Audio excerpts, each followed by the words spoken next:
Ruth del Salto. Amigas y amigos, compañeras y compañeros, es un honor y un orgullo estar aquí con todas y todos ustedes. El compromiso de que no les vamos a fallar. ¿Cómo no voy a hablar yo en Tabasco si este es el pueblo que postuló por primera vez en 1988 a Andrés Manuel López Obrador como gobernador de Tabasco? Mucho gusto iniciar mi carrera aquí, donde siempre estuve. Ahí estamos viendo al hijo de AMLO, de Andrés Manuel López Obrador. Él aseguró que va a dedicar su vida a la Ciudad de México, lo ha dicho textualmente.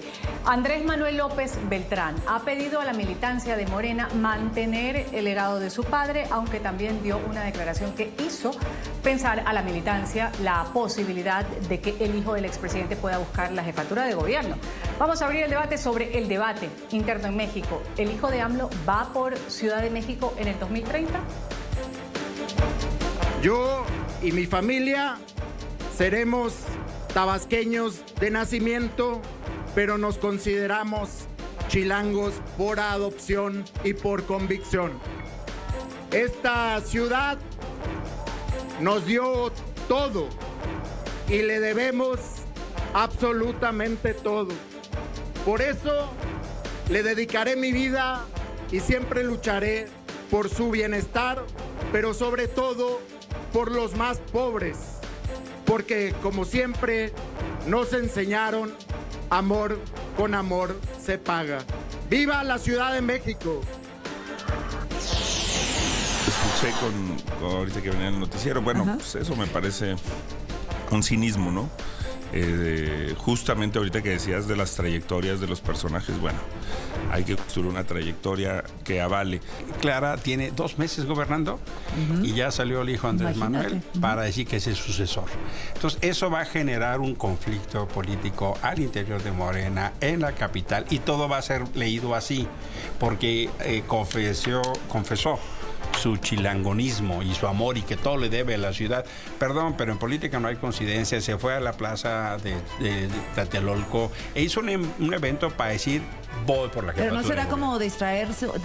Podrá ser, pero como reintegro no es malo. Pero lo que a mí me parece complicado es que no digo que no vaya a ir con la candidatura, pero Clara no Brugada ha optado por un perfil relativamente bajo, eventualmente para no tener tensión con ¿Tú crees que la ha optado? Claudia, o tal vez la pusieron ahí. Pero encima de eso, a los 2 meses ya le sale su sucesor. Qué complicado, ¿no? A mí me parece complicadísimo para la vía política de la ciudad. Si bien el hijo de AMLO no ha mencionado de manera explícita su intención de postularse por el cargo de la jefatura de gobierno de Ciudad de México, desde que se dio a conocer su participación en el Movimiento de Regeneración Nacional Morena, surgieron especulaciones acerca de esta posibilidad de su incursión en el cargo público. Cabe recordar que el cargo de la jefatura, por ejemplo, del gobierno de Ciudad de México ha sido el último que desempeñó en su momento Andrés Manuel López Obrador, su papá, entre el 2000 y 2006, antes de convertirse en presidente de México para el periodo 2018 a 2024. De igual manera, así fue el puesto de Claudia Sheinbaum antes de vencer a Xochitl Gálvez en las elecciones el 2 de junio del 2024.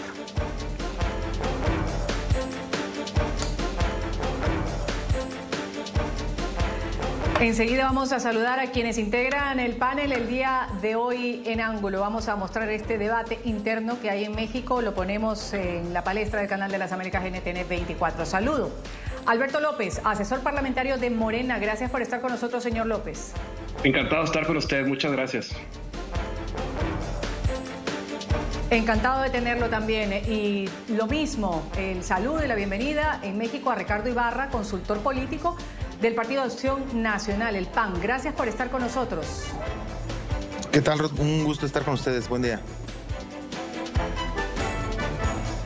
Un buen día y el mismo gusto y bienvenida al saludar a Alfonso Rivera, analista político y académico. Alfonso, bienvenido. Muchas gracias, un gusto.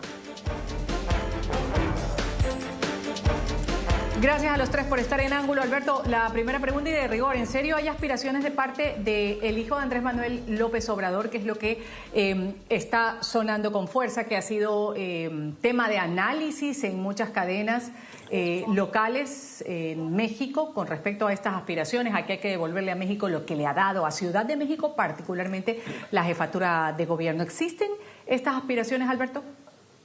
Bueno, lo que sabemos es, como bien dices, que es un primer acercamiento, todavía no hay nada confirmado. Desde luego, en el movimiento de Morena, claro que queremos que participe el hijo de Andrés Manuel. Te quiero dar como contexto nada más, el presidente López Obrador es el único mexicano que ha visitado todos los municipios del país y quien siempre estuvo a su lado es Andrés López Beltrán. Por supuesto que nos daría mucho gusto que participe, todavía no es nada confirmado, pero sin duda es una posibilidad real. Una posibilidad real que quizás pues algunos contendores políticos no la ven tan bien. Ricardo, ¿qué pasa? ¿Qué pasa si se lanza el hijo de Andrés Manuel López Obrador? A mí, Ruth, se me hace una posibilidad irreal, puesto que es una falta de respeto absoluta a la jefa de gobierno, a Clara Brugada. Justamente no llevan ni 2 meses, bueno, ya casi 2 meses en el cargo y ya están pensando en quién la va a sustituir.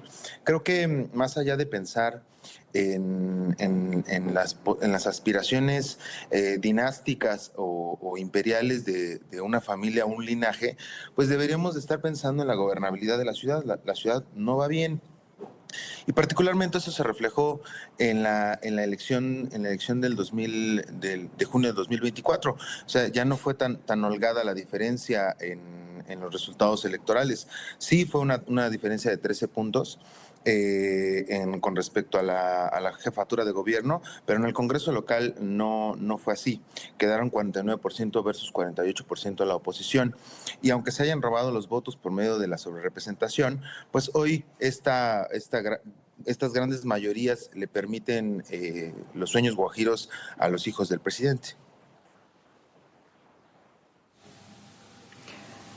Gracias por esta primera intervención. Alfonso, cierro con usted esta primera ronda antes de conocer quién es Manuel López Beltrán para toda América Latina. En cuanto a estas posturas contrarias que han tenido, por supuesto, los representantes Alberto y Ricardo, que lo anteceden en la palabra, preguntarle cuál es su posición con respecto a que el hijo del expresidente López Obrador quiera mantener el legado y se presente o su nombre esté sonando con fuerza para llevar la jefatura de gobierno, ser candidato en Ciudad de México. Bueno, a mí no me parece nada condenable, creo que es algo bastante lógico en el sentido de una dinastía política y además ellos lo dicen de manera muy clara, lo dicen en la grabación, la Ciudad de México le debemos mucho y sin duda se le debe mucho en términos de la izquierda, ellos han apuntalado aquí sus múltiples proyectos, entonces suena totalmente natural, es su derecho en términos tanto políticos como de militante de partido. Los tiempos, sin duda, como comenta el compañero del partido, a lo mejor son un poco prematuros, pero sin duda puede ir expresando su voluntad, ¿no? Veremos en términos de esta lógica de dinastía si en verdad él puede construir un proyecto político basado en sus méritos. Recordemos que Morena ha hablado mucho de esta lógica de separar el nepotismo de lo que pudiera ser una lógica de dinastía a lo mejor, ¿no? Entonces tenemos estas contradicciones de ver si propiamente López Beltrán va a brillar por sí mismo, va a tener un proyecto, va a tener aportaciones, o simplemente está cuidando los intereses de esta nueva dinastía. Y pensemos que la lógica dinástica en lo político no es condenable per se, hemos visto múltiples dinastías a lo largo del tiempo, las vemos en Estados Unidos, los Kennedy, los Bush, las vemos en México también, recordemos a los Cárdenas, y per se no podemos condenar esas dinastías, ¿no? Veamos esta lógica del mérito, cómo avanzan las cosas, y veamos justamente también en términos temporales. Ciudad de México primero, falta tiempo, pero pudiera ser el lugar justamente para apalancar un proyecto. Todos lo sabemos, ellos lo saben. La Ciudad de México es el trampolín perfecto para seguir hacia otro lugar.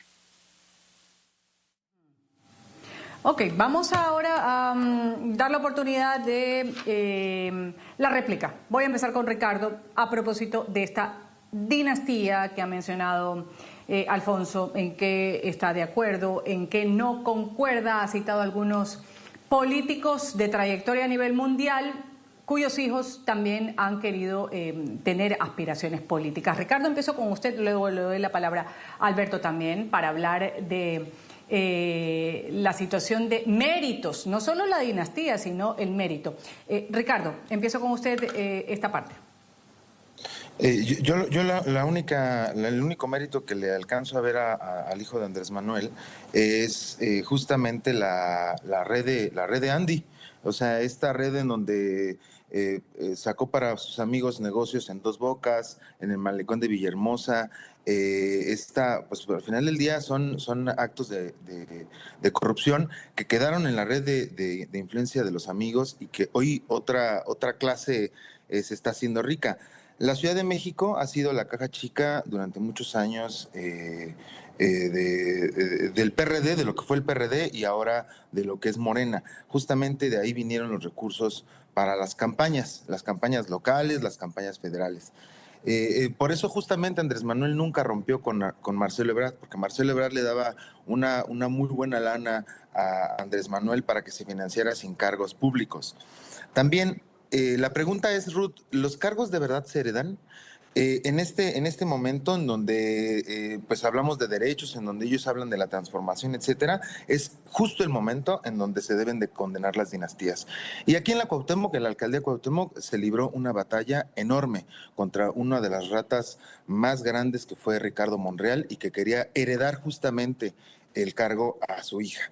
Y justamente sin credenciales, simplemente por decir e inventarse una historia de trabajo social, pues no vas a conseguir con tu apellido ganarte las simpatías. Creo que se están equivocando y el apellido no te da, por ende, el derecho a aspirar como si fueran los cargos un negocio. Sabemos que los partidos políticos en México, y eso lo habla en general, son negocios y hoy particularmente debemos de estar pues rechazando y condenando este tipo de aspiraciones. Gracias, Ricardo. Turno de Alberto para la contrarréplica. Son los cargos políticos un negocio, una pregunta. ¿Los cargos públicos se deben heredar en este caso o aspirar a obtenerlos por voto popular valiéndose en un apellido? Adelante, lo escuchamos, Alberto. Bueno, el concepto de nepotismo implica que imponen a alguien, ¿no? En el caso de un sistema democrático como México, si el hijo del expresidente se presenta en elecciones y gana la elección, ¿cuál es el argumento de heredar algún puesto si en realidad es la gente quien lo elige?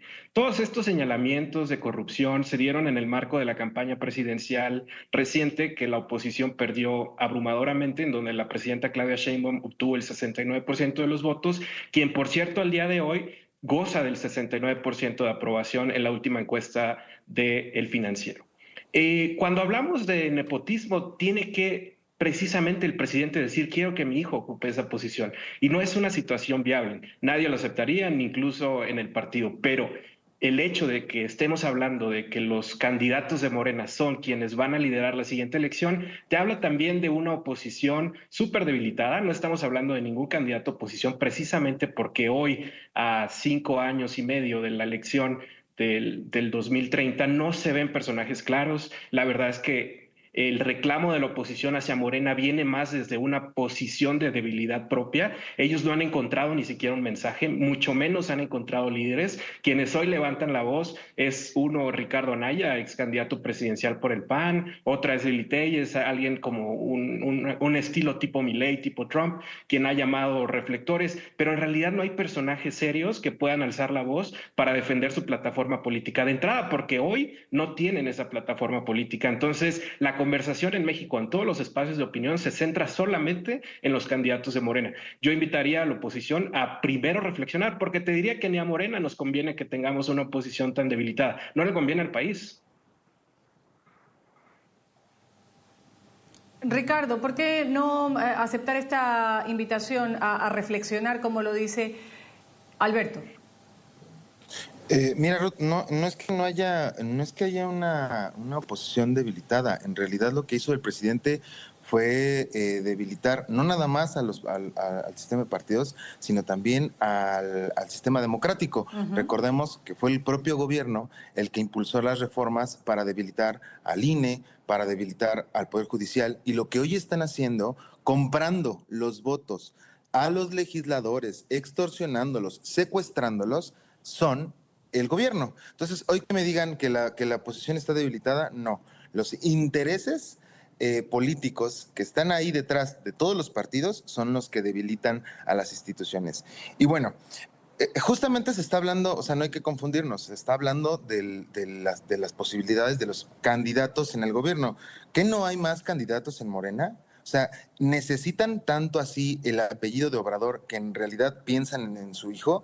Y todos los militantes, ¿por qué se llevan de otros partidos políticos, del PAN, del PRI y lo que queda del PRD, se lo siguen llevando a Morena? Y ya en el cargo, ¿eh? O sea, ya diputados y legisladores, por ejemplo, los senadores, que le hicieron la mayoría calificada para destruir al Poder Judicial. Entonces, bueno, esta primera conclusión yo lo cierro con lo siguiente. ¿Por qué no van con sus militantes y les preguntan, más allá de entregarles programas sociales y comprarles el voto, ¿por qué no le preguntan cuáles son las grandes obras de Andrés Jr.? Ahí podrán encontrar la respuesta a de si abrir la elección o no. Y bueno, la discusión tendría que ser en abrir la elección para elegir los candidatos. Esa sí sería una elección democrática. Algo que sí necesitan los partidos políticos es abrirse, y es todos. Vamos a ver una reseña antes de darle la palabra a Alfonso para que responda a esta inquietud que ha manifestado Ricardo sobre las obras de Andrés Jr. ¿Quién es Andrés Manuel López Beltrán, el hijo de AMLO, preparado por nuestro equipo periodístico de Ángulo? Andrés Manuel López Beltrán es el segundo hijo de López Obrador y su primera esposa, Rocío Beltrán Medina, quien falleció en 2003. Estudió en la Facultad de Ciencias Políticas y Sociales de la Universidad Nacional Autónoma de México, UNAM, según medios locales. López Beltrán, de 38 años, es fundador de Morena, surgido en 2014. El presidente del partido, Mario Delgado, dijo en una entrevista a Radio Fórmula que es un miembro muy activo de Morena. Desde joven ha acompañado los actos electorales y las movilizaciones sociales encabezadas por su padre.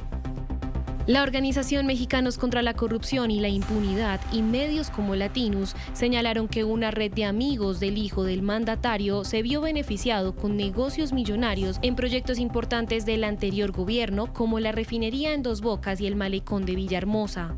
Andrés López Beltrán y su hermano Gonzalo respondieron en una carta pública en el periódico La Jornada que no existía ninguna prueba que sustentara la información presentada y que las afirmaciones estaban basadas en supuestos dichos de terceros, conjeturas, redacción tendenciosa y editorialización de la información. También el expresidente López Obrador defendió a su hijo, afirmando que no estaba vinculado con ningún contrato del gobierno. Alfonso, entonces, Andrés Manuel, Andrés, hijo de AMLO, muy activo en Morena desde siempre, acompañó a su padre en algunos actos electorales, algunas cuestiones que han salido al paso para él, para su hermano, y quería su respuesta sobre la inquietud que lanzaba Ricardo, hablando de obras del hijo de Andrés Manuel López Obrador. Las obras, bueno, pueden no ser necesarias antes de una campaña en el caso de que así se decida. Pero ¿qué se puede decir con respecto a esto? Tangiblemente hablando, ¿qué podría haber hecho o cómo podría haber destacado el hijo de AMLO para aspirar, en el caso de así serlo, de una jefatura de gobierno en Ciudad de México?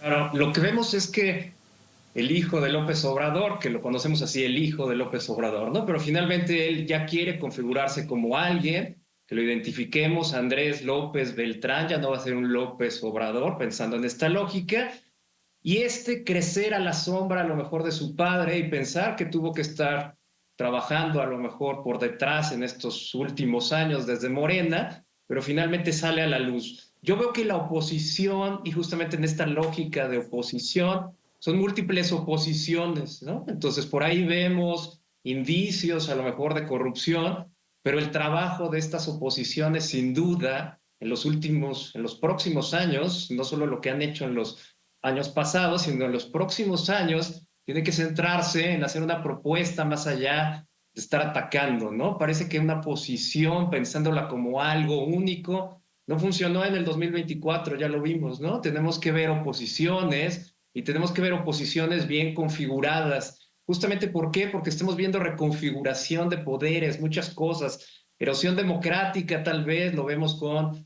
el sistema judicial minado, pero también tenemos que ver de qué forma se reconfiguran los partidos, de qué forma surgen oposiciones que tengan justamente planteamientos novedosos, ¿no? Entonces, de ahí viene a lo mejor lo que tienen que hacer las oposiciones, plantear algo nuevo, sin duda atacar donde tengan que atacar con la evidencia que tengan, pero proponer, ¿no? Lo que estamos viendo también en esta lógica del partido, Morena, es un partido muy poderoso, y si vemos la reconfiguración de poderes, vamos a ver a un Morena muy fuerte, y vamos a ver por otro lado a nuestra presidenta, ¿no? No había salido en esta conversación, pero la presidenta Sheinbaum está ahí, ¿no? ¿De qué forma va a ser esa relación entre Andrés López Beltrán y la presidenta? ¿De qué forma se van a nivelar en esa relación de poder? Una relación de poder bastante fuerte. ¿Y de qué forma las oposiciones, como satélites, como cosas que están ahorita fragmentadas, van a empezar a reconfigurarse y ver? Son 6 años, falta bastante tiempo. Hay tiempo para hacer cosas. La oposición, las oposiciones no han funcionado. Entonces creo que en eso se tiene que centrar en los próximos años, en tener planteamientos, propuestas, dejar de ver al pasado y ver como una realidad que alguien como Andrés López Beltrán va a contender, podría contender, y ellos tienen que sacar también sus cartas, ¿no? Y pensemos que partidos como el PAN, en el PAN también hay dinastías, y hay dinastías históricas de gente que ha aprendido institucionalmente muchas cosas. Entonces hay que ver quiénes están ahí, ¿no? Tenemos otras dinastías, está Colosio en otro partido, entonces, ¿a dónde vamos a ver? Y no se trata de que nos cerremos a dinastías, sin duda podríamos estar viendo a nuevas jugadoras, entonces pienso que en eso se debe centrar la oposición. Estrategias de la oposición. El primer tema que vamos a poner sobre la mesa, luego del corte comercial con Ricardo. Justamente sí, faltan 6 años. ¿Cómo se prepara en este caso la oposición? Interesante también conocerlo. Y hablando de estas dinastías, luego del corte comercial también vamos a mencionar sobre unas aspiraciones políticas que han tenido algunos hijos de presidentes en nuestra región. El caso en Perú de Fujimori, por ejemplo. En el caso de Brasil, de Bolsonaro, también en Ecuador, si podríamos citar al presidente Noboa, hijo de quien fue un candidato presidencial durante 5 ocasiones. No lo logró su padre, Álvaro Noboa, pero su hijo en el primer intento lo sacó como presidente del Ecuador. Volvemos luego del corte comercial. Ya regresamos con Ángulo por NTN 24, el canal de las Américas.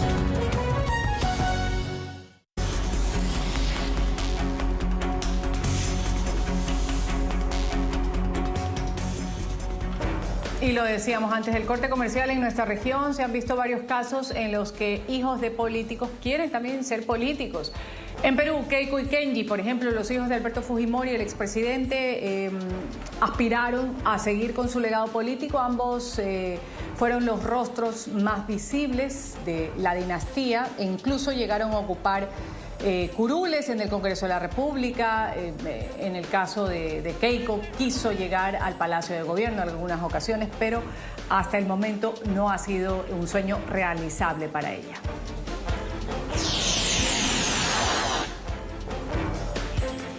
En el caso de Ecuador, Daniel Noboa, el actual presidente, decidió seguir los pasos de su padre Álvaro Noboa, quien ha sido una de las figuras políticas más conocidas en el Ecuador por sus diversas candidaturas presidenciales, su papel en la Asamblea, algunos cuestionamientos sobre evasión de impuestos también, Álvaro Noboa. Su hijo Daniel Noboa empezó su carrera política como asambleísta apenas en el año 2021. elegido por el Movimiento Ecuatoriano Unido. Luego se integró a la bancada de Acuerdo Nacional, la cual era bancada oficialista del gobierno en su momento.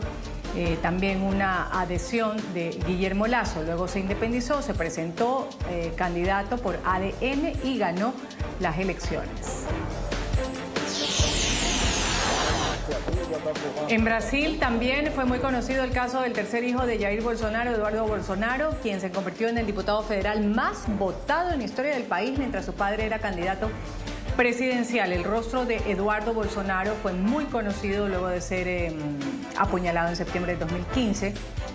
Él acompañó a su padre en todos los actos de campaña, se convirtió en uno de los políticos más jóvenes, más populares de todo Brasil.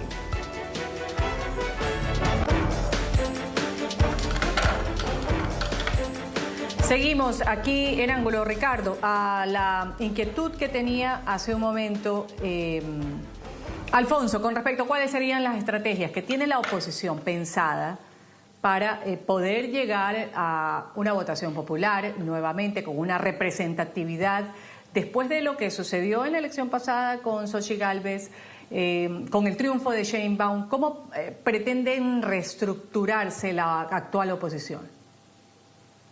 Sí, Ruth, mira, yo creo que la oposición tiene la gran oportunidad de refundarse. Si no hay una refundación clara en el PAN, en el PRI, incluyendo Movimiento Ciudadano, no va a haber posibilidad de tener, para empezar, el paso uno es el mea culpa, el reconocer que particularmente se fueron muchos candidatos a Morena a fingir que hay una transformación y que de este lado hay claras responsabilidades. Esas responsabilidades, si no se asumen en el discurso y en la discusión, en el debate público, pues vamos a continuar con la continua desacreditación, que al final del día esa desacreditación que viene desde el poder hoy ya se queda, va amainando, la eficacia va amainando, porque ellos ya tienen 6 años en el gobierno. Entonces, yo creo que la oposición también tiene que, sí, completamente coincido, hay que pasar a las propuestas, y una de las propuestas, claramente está, son en evitar las condiciones desiguales. Y evitar las condiciones desiguales en el acceso a los partidos políticos y en el acceso a los cargos públicos. Porque no es lo mismo ser un hijo del expresidente a ser un hijo de cualquier persona que quiera aspirar, pero que milita en algún partido político y que evidentemente tienes arriba a toda la estructura, tienes a los círculos de poder, al dinero que existe por medio de las redes de tráfico de influencias, y evidentemente esos recursos y esa influencia económica y política te permite aspirar a un cargo público. Entonces, hoy creo que ¿qué es la claridad? Con la claridad que vemos las cosas es la diarquía Obrador-Sheinbaum siguen gobernando y hoy quieren igualmente seguir heredándose el poder. Creo que esa es una de las grandes reformas que la oposición debería de estar planteando. Hoy tienen capturado el Congreso con sus mayorías calificadas artificiales y evidentemente no va a pasar, porque aunque ellos presuman que se está transformando, la transformación va de reversa. Transformación de reversa. ¿Qué decir al respecto? Le voy a dar la palabra a Alberto. Bueno, yo creo que el problema principalmente de la oposición es que quieren reflejar sus propios errores en las acciones de Morena. Es decir, ellos no pueden crecer porque el presidente decide que ellos no crezcan. Ellos no pueden ganar elecciones porque nosotros tenemos controlados los órganos. Ellos no son capaces y no han sido capaces de realizar un diagnóstico honesto. Te puedo poner algunos ejemplos. Por ejemplo, quien es presidente hoy del PRI, del Partido Revolucionario Institucional, es el exgobernador de Campeche, un personaje que no tiene ninguna acreditación o representación, que no tiene popularidad, que ni en su partido lo quieren. Por eso él habla de que los estamos aceptando en Morena. Y claro, Morena nace en 2011 invitando a todos a que participen. Nosotros hemos ganado elecciones hasta con 80% de los votos, como en el caso de Quintana Roo, de Oaxaca, porque sumamos a todos. ¿Y por qué se vienen para acá? Porque ven que en su partido no hay una representación, no los escuchan, no son tomados en cuenta para candidaturas. Quien decide es el líder del partido al nivel estatal y luego a nivel federal. No compiten con encuestas como lo hacemos nosotros. En Morena, todas las candidaturas importantes, estamos hablando de los 100 municipios más importantes del país, y todas las gubernaturas son electas por encuesta. Estas encuestas se hacen con un criterio de paridad. Antes de que se haga una reforma electoral que obligue a los partidos a postular mujeres, Morena fue el primer partido que estrictamente ha establecido que el 50% de las candidaturas sean para mujeres. Eso ha logrado que por primera vez, tanto en el Senado como en la Cámara de Diputados, tengamos representación mayoritaria de mujeres, y esto además ha llegado ya a nivel municipal y a nivel de los congresos locales. Son logros de nuestro partido que, afortunadamente, la oposición está copiando porque son reglas progresistas. Yo te diría que México es el país más avanzado del mundo en ese tema. No lo vemos en Estados Unidos, no lo vemos en Europa, no lo vemos en Asia. México tiene mayoría de mujeres en todas las cámaras, incluso ya en los congresos locales. Entonces estamos hablando de una progresividad de verdad que nunca se había visto. Y nada más para regresar un poco al tema de Andrés López Beltrán, quisiera aclarar que él entra a participar en la escena pública una vez que su papá deja de ser presidente. Entonces es imposible hablar de nepotismo porque su papá está en Palenque, en su rancho. Él, aunque todos digan que él sigue operando, la verdad es que no hay evidencia que lo acredite. En el partido estamos muy contentos, obviamente, con su legado histórico. Estamos hablando de todos los programas sociales. La aprobación con la que se fue el 80% te habla claramente de que la gente quiere la continuidad en el proyecto político que él presentó. Hablando de esto, Alfonso... yo quería hacerle una pregunta. Ricardo. Quería hacerle una pregunta nada más. Sí, una pregunta rapidísima. Ricardo, adelante. Estaba hablando mi antecesor de Campeche, Laida Sansores, la exgobernadora, hacerle una pregunta. ¿A quién nombró como secretario de Desarrollo Económico? Al expanista Lavalle, y haciéndolo secretario de Desarrollo Económico, Lavalle Mauri, y él todavía tiene en la mano el chip porque sigue siendo un delincuente y es un expanista y lo nombró como secretario de Desarrollo Económico. ¿De qué transformación están hablando? Mira, la diferencia entre el Morena y el resto de los partidos es que en Morena, ayer la presidenta Claudia Sheinbaum señaló que ella no lo hubiera invitado. Y nosotros somos abiertos al decir, hay personajes que no queremos. No queremos de regreso Telles, no queremos a personajes como Alito, no queremos a ciertos personajes que le han hecho mucho daño al país. Y somos el único partido que lo puede decir abiertamente. ¿Cuándo se ha visto algo así? Mira, cuando dice, ustedes presumen que se rompió el techo de cristal, pues el techo de cristal se volvió a pegar justamente cuando quiso la presidenta Claudia Sheinbaum quería a un perfil en la Comisión Nacional de Derechos Humanos y el presidente Obrador quería dejar a la estorbosa Rosario Piedra, que más defiende al Estado que a las víctimas, y que justamente la imposición desde Palenque, aunque digan que no opera, aunque digan que no pasa nada, que el presidente sigue sin gobernar, ya no gobierna, pues particularmente ahí fue donde se quedó la decisión del presidente para imponer a Rosario Piedra. Claudia Sheinbaum quería a otro perfil porque Piedra ha sido todo un fracaso. ¿Y qué crees? A Obrador le ganó a la presidenta Claudia Sheinbaum. Bueno, estamos hablando de que contamos con una presidenta de México que es mujer, la secretaria de Gobernación es mujer, la presidenta del partido, Luisa María Alcalde, es mujer. Tenemos a más gobernadoras que cualquier otro estado. Claro que se está rompiendo el techo de cristal. Nombrando a delincuentes. Y esto de que se sigue gobernando, la verdad es que es pura palabrería porque no hay nada probado. Son trascendidos en columnas, en medios, pero desde luego son cosas que no se pueden probar. De eso se quieren aferrar para tratar de encontrar un mensaje opositor, pero justamente eso te habla de que...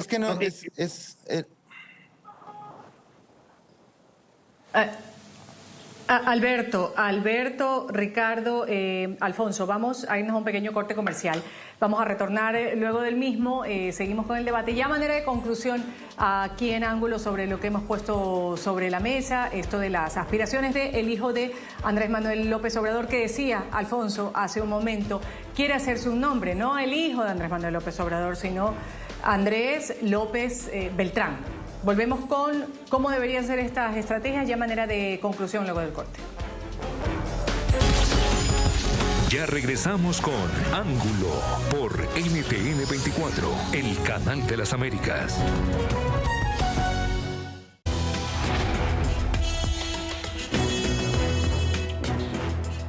Yo y mi familia seremos tabasqueños de nacimiento, pero nos consideramos chilangos por adopción y por convicción. Esta ciudad nos dio todo y le debemos absolutamente todo. Por eso le dedicaré mi vida y siempre lucharé por su bienestar, pero sobre todo por los más pobres, porque como siempre nos enseñaron, amor con amor se paga. ¡Viva la Ciudad de México!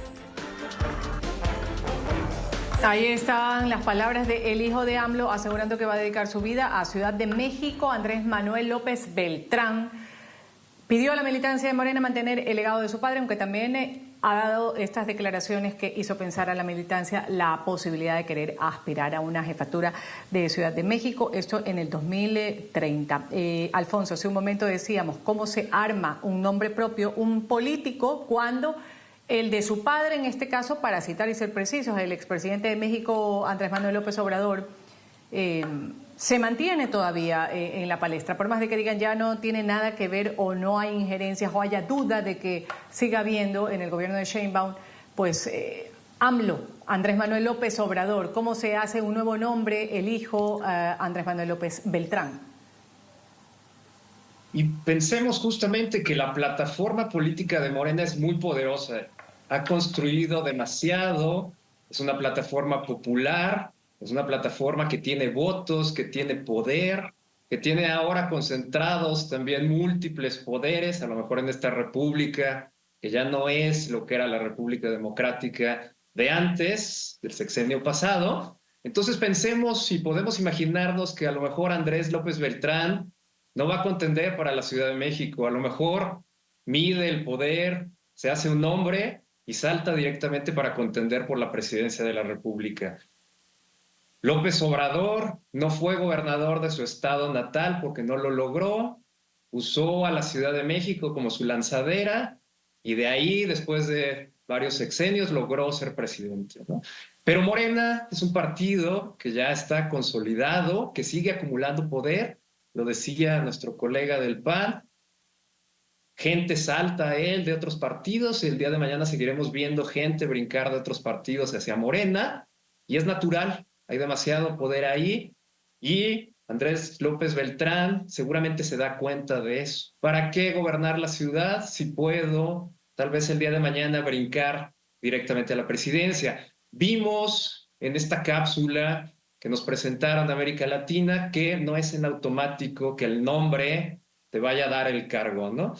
Pero evidentemente Morena no es cualquier partido de Latinoamérica, Morena es partido muy poderoso que ha construido demasiado y las condiciones son desiguales, sin duda, lo comentaba el PAN ahí con su representante en esta mesa, las condiciones son desiguales y cada día van a ser más desiguales, más poder para Morena y más desigualdad en términos de cómo enfrentar desde las oposiciones esto.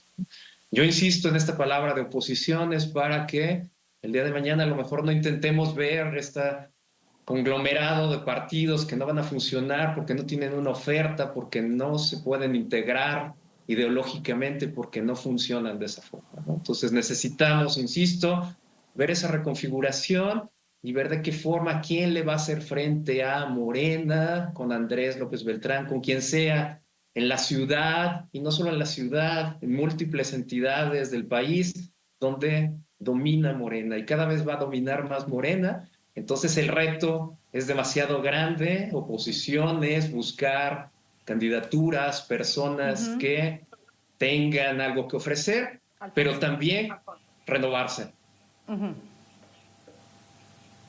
Gracias. Voy ahora con las conclusiones le voy a dar la palabra a Ricardo y luego termino con Alberto. Ricardo, adelante. Gracias, Ruth. Pues mira, el problema no es que aspiren, Ruth, el problema es la hipocresía.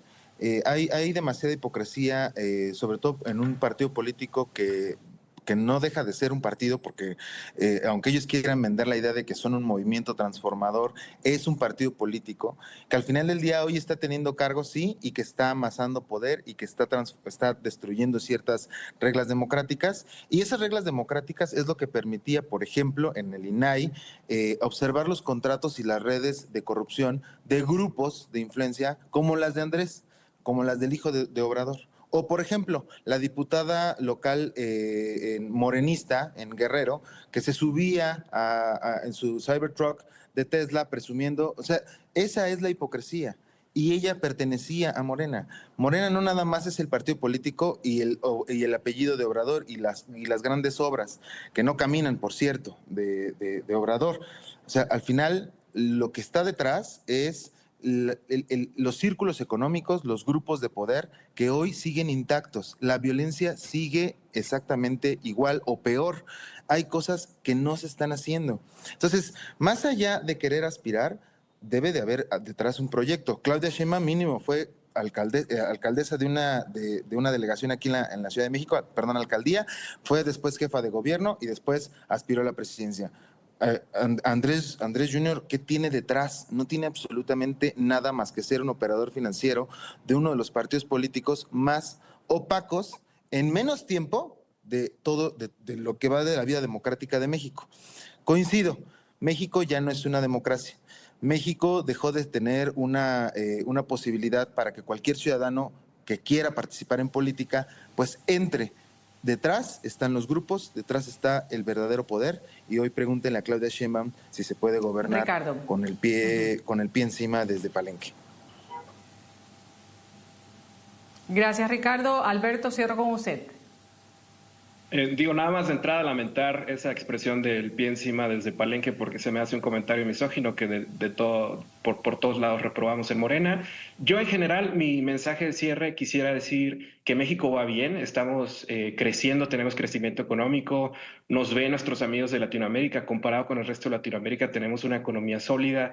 Ahora quizás ante falta de una oposición real en el país, lo que estamos viendo es una oposición que viene de fuera, en manos de Donald Trump. El siguiente reto que tenemos en México, en el país y en el partido, es precisamente cerrar filas en torno a nuestra presidenta, y por eso extiendo también una invitación a la oposición y a todos, porque contra este enemigo que tenemos de frente tenemos que estar unidos en este momento tan importante, no solo para México, sino para toda la región. Hoy México le entrega a sus adultos mayores cerca de $300 en una tarjeta cada bimestre, y el próximo año aumentará a $400. Algo no sé si nuestros amigos de Latinoamérica se pueden imaginar, pero todos los adultos mayores de 65 años tienen esta pensión. Imagínense el cambio real que está significando. Eso hizo que los índices de pobreza bajaran, que la calidad de vida mejorara, y la perspectiva económica para México en el siguiente sexenio va muy bien.